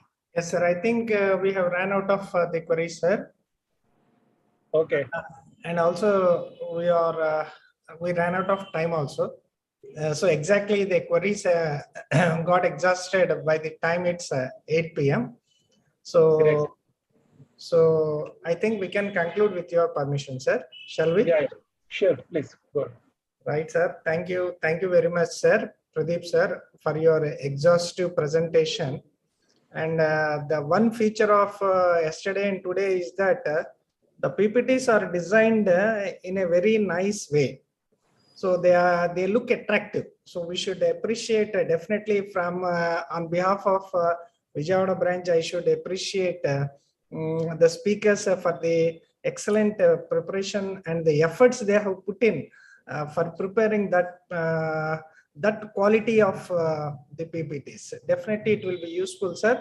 May I also request you to please share with your permission, I will be sharing to the participants because participants are interested in having these kind of PPTs. So I request you, with your permission, if you send it to Sure, I will send it. the branch, we will be sharing with the participants, sir. Sure, so thank you very much, sir. This is the first time you are with Vijayawada VCM. We hope to look forward this association in the future also. And I thank you for coming and sharing your knowledge and also answering the queries which have been posted in chat box as well as which have been asked by the participants live.